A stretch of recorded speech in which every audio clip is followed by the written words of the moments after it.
Problem ये है कि वो लड़की है। और क्या प्रॉब्लम है? प्रॉब्लम ये है कि मैं चाहता हूँ मेरी लाइफ में कोई प्रॉब्लम ही ना हो, लेकिन अगर मेरी लाइफ में कोई प्रॉब्लम ना हो ना, ये उसकी लाइफ क्या हुआ? तो बड़ी थकी थकी लग रही है। प्रॉब्लम क्या है? प्रॉब्लम प्रॉब्लम ये है कि वो पेशेंट है। और क्या प्रॉब्लम है? प्रॉब्लम ये है कि मैं चाहती हूँ मेरी लाइफ में कोई प्रॉब्लम नहीं हो, लेकिन अगर मेरी लाइफ में कोई प्रॉब्लम नहीं हो तो उनकी लाइफ की सबसे बड़ी प्रॉब्लम है। अच्छा खासा डेंचर बना के दिया था, खुशी खुशी थैंक यू शुक्रिया कर कर गए थे, पर अब जब भी आते हैं और मुंह खोलते हैं ना, ऐसे बात करते हैं बस फिक्स कर दो। ट्रस्ट मी यार, इन 6 महीनों में ना अब हैड इट ऑल, सब देख लिया मैंने। कभी यहाँ से ऊंचा लग रहा है, कभी वहां से चुभ रहा है, कभी आगे दांत इतने बड़े क्यों है, इनको और वाइट चिपका दो। अरे तो उस दिन क्या हुआ था? किस बात की खुशी, कैसा प्यार, किस बात का थैंक यू?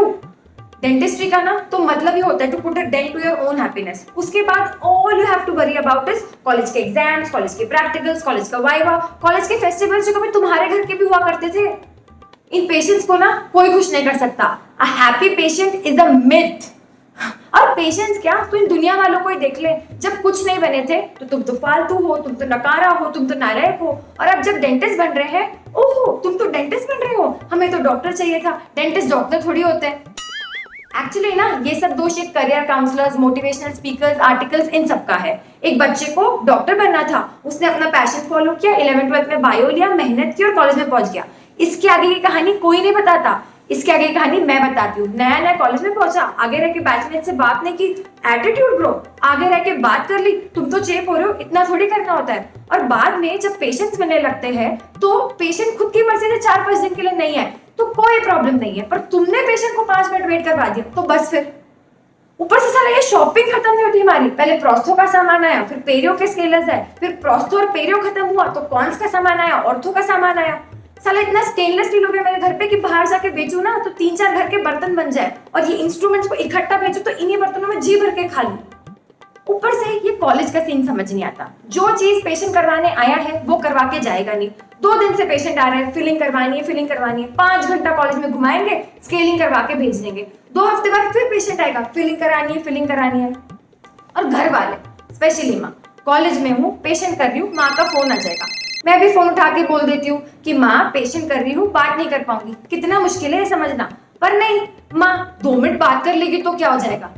अरे 2 मिनट बात कर लूंगी तो आपको क्या मिल जाएगा? मेरी माँ ढंग से बात तो कर नहीं पाऊंगी।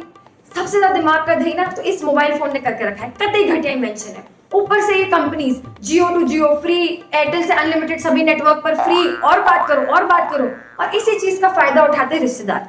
अभी 6 महीने भी नहीं हुए बीडीएस में घुसे, हमारे दांत में ये तकलीफ हो रही है, हमें यहाँ पे दर्द हो रहा है, दवाई बता दो। अरे कॉल सस्ते या फ्री हो जाने से मैं डेंटिस्ट थोड़ी बन जाऊंगी, मुझे क्या पता। और ऊपर से पेशेंट को पता होता है कि 9 से 5 कॉलेज का वर्किंग टाइम है, पर नहीं, उसी में मैसेज करेंगे। चलो मैसेज आ गया पेशेंट का, नेक्स्ट अपॉइंटमेंट कब है, अगला कब आना है। मैंने भी एक रिप्लाई कर दिया कि ठीक है 2 दिन बाद आ जाना। उसके बाद मैसेज में मैसेज, क्या लेकर आना है, खाना खा के आना है, दवाई लेकर आना है। अरे जब पता है कि 9 से 5 वर्किंग टाइम है तो काम कर रही होंगी ना, फ्री थोड़ी बैठी हूँ। और इनके 2 मैसेज का रिप्लाई मत करो, तुरंत कॉल आ जाएगा, और कॉल भी मत उठाओ तो 10 मिनट में पेशेंट सामने, और आके बोलेगा मुझे किसी सीनियर से कराना है, I don't think it's working with anymore. 10 minute में अब कब आना है से I don't think it's working with you anymore, and this is even when they are not paying for their own treatment. अब समझ आया ये एमबीबीएस वाले इतने खुश क्यों रहते हैं और हम बीडीएस वाले इतने फ्रस्ट्रेटेड क्यों। लोग कहते हैं ना, in every dentist there is an artist, but ये कोई नहीं बताता कि इस आर्टिस्ट को कलर्स की जगह वैक्स, वायर्स, प्लास्टर इससे आर्ट करनी होती है। और ऊपर से अगर तुम्हारा बॉयफ्रेंड गर्लफ्रेंड हो तो बस फिर बंदा बोल रहा है कि पेशेंट कर रहा हूँ, लंच में हूँ, तुम खाना खा लो, नहीं आ पाऊंगा, तो बंदी खाना खाएगी नहीं, फिर पोस्टिंग में इधर उधर चक्कर खा के गिर जाएगी। अरे जब बोल रहा है खाना खा लो तो खा लो ना, अब क्या डेंटिस्ट्री छोड़ दे? फिर कॉलेज के बाद इन्हें मनाओ, इन्हें खाना खिलाओ, इन सब में खुद की भूख तो वैसे ही मिट जाती है। और तुम ये सब भी झेल लो तो फिर आती हमारी माननीय फैकल्टी, कोने में चुपचाप अकेले बैठी हूँ, तो वहां से बुला लेंगे, डिफाइन ऑपरेटिव डेंटिस्ट्री। बताओ स्टूडेंट की डेफिनेशन, बताओ एग्जैक्ट बताओ। अरे नहीं आती यार, नहीं याद आ रही है, अब क्या कैमरा फिट कर लो दिमाग में, और फिर जब कैविटी दिखाने जाओ फ्लोर स्मूथ करके आओ, एंगल्स राउंड ऑफ करो, मार्जिनल रिज प्रिजर्व करो, और जब ये सब भी करके ले जाओ और दिखाओ तो बोलते हैं I don't think I am going to approve it anymore.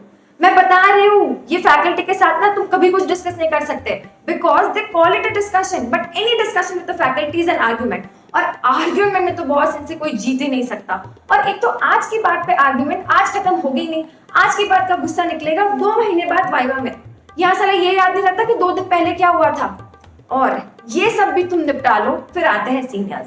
इनके पास बड़े हथियार होते हैं जो ये संभाल के रखते हैं, जैसे आंखें नीचे करके बात करो, आई कांटेक्ट मत करो, एप्रन का बटन बंद करो, विश क्यों नहीं किया।